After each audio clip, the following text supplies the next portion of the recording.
রবিবার উদয়পুর বিজেপির ৩২ রাধাকিশোরপুর মণ্ডলের উদ্যোগে অনুষ্ঠিত হয় মতদান অর্থাৎ অভিনন্দন সভা। উপস্থিত ছিলেন বিজেপির রাজ্য সভাপতি রাজীব ভট্টাচার্য, অর্থমন্ত্রী তথা রাধাকিশোরপুর বিধানসভা কেন্দ্রের বিজেপির বিধায়ক প্রণজিৎ সিংহ রায়, বিজেপির গোমতী জেলার জেলা সভাপতি তথা মাতারবাড়ি বিধানসভা কেন্দ্রের বিধায়ক অভিষেক দেবরায় সহ অন্যান্য নেতৃবৃন্দরা ছিলেন উপস্থিত। স্বাগত ভাষণ দেন ৩২ রাধাকিশোরপুর মণ্ডলের সভাপতি প্রবীর দাস। মন্ত্রী প্রণজিৎ সিংহ রায় ও রাজীব ভট্টাচার্য বলেন, ২০১৮ সালে বিধানসভা নির্বাচনে এ রাজ্যে শাসন ক্ষমতায় আসার মূল কাণ্ডারি হলেন উপস্থিত দলীয় কর্মকর্তারা। রাজ্যে এরপর যতগুলো নির্বাচন হয়েছে সবগুলো নির্বাচনে শাসক দল বিজেপি বিশাল ভোটে জয়লাভ করেছে কার্যকর্তাদের জন্য।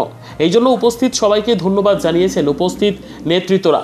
সারা রাজ্যের মধ্যে ৩২ রাধাকিশোরপুর মণ্ডল গত লোকসভা নির্বাচনে দলীয় প্রার্থী বিপ্লব কুমার দেবকে ৬ লক্ষ ভোটের ব্যবধানে জয়ী করার জন্য দলীয় কর্মীদের অভিনন্দন জানানোর পাশাপাশি আগামী পঞ্চায়েত নির্বাচনে দলীয় কর্মীদের এখন থেকে কাজ শুরু করার জন্য দলীয় কর্মীদের নির্দেশ দিয়েছেন, যাতে সব ওয়ার্ডে বিজেপির প্রার্থীরা জয়ী হতে তার জন্য ঘরে ঘরে গিয়ে মানুষের সঙ্গে সম্পর্ক তৈরি করার কথা বলেন। মাননীয় মন্ত্রী বলছিলেন যে আজকে ভারতীয় জনতা পার্টির প্রতি মানুষের আস্থা কেন জন্মেছে, কেন ভারতীয় জনতা পার্টিকে বেছে নিয়েছে মানুষ। আজকে তো ত্রিপুরা রাজ্যে কংগ্রেস, সিপিএম সমস্ত বিরোধী দল একটা হয়েছে, একজোট হয়েছে, কিন্তু তা সত্ত্বেও মানুষ ভারতীয় জনতা পার্টির উপর সম্পূর্ণ আস্থা রেখেছে। তার একটাই কারণ, মাননীয় মন্ত্রী যখন বলছিলেন তখন আমি শুনছিলাম, তার একটাই কারণ রাজ্যের মাননীয় মুখ্যমন্ত্রী থেকে শুরু করে মন্ত্রী, আমাদের নেতৃত্ব একটাই শুধু শিক্ষা দিচ্ছে, সেটা হলো সমাজ পরিবর্তন করা। এই সমাজকে পরিবর্তন করতে হবে।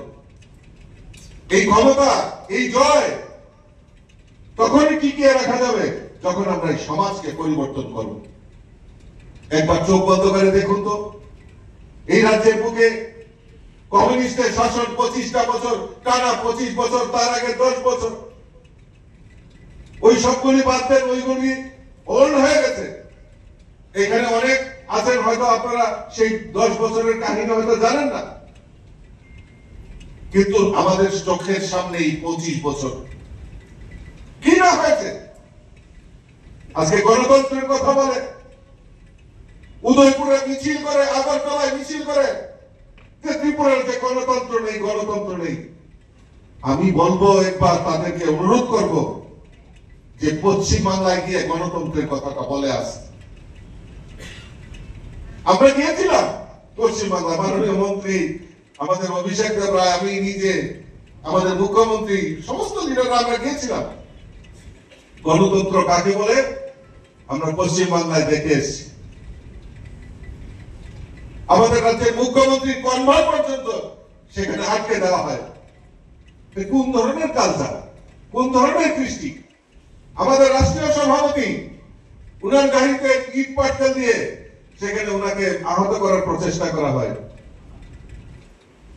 তা আমি তাদেরকে বলবো, যারা ওই উদয়পুরে এখন মিছিল করছেন, আগরতলায় মিছিল করছেন, যে পশ্চিমবাংলায় গিয়ে একবার গণতন্ত্রের দোহাই দিতে একবার একটা মিছিল করতে কত হিম্মত আছে আমরা দেখে নেব।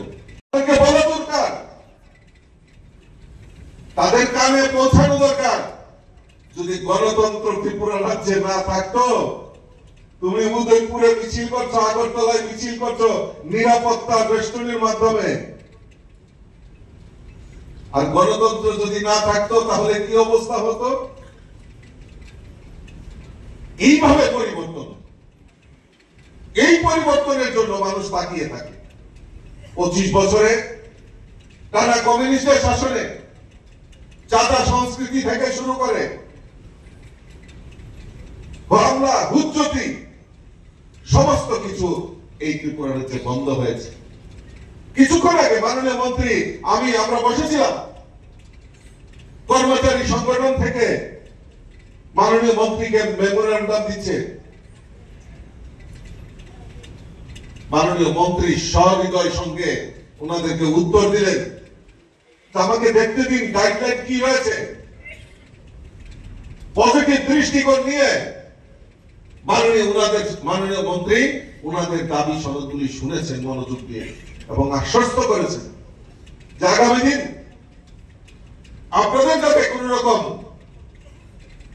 অসুবিধা না হয় তার জন্য আমি আপনাদের পেছনে রয়েছি। আমাকে গাইডলাইন ফলো করে আমাকে কাজ করতে দিন। নিজস্ব প্রতিনিধির রিপোর্ট, দুরন্ত টিভি।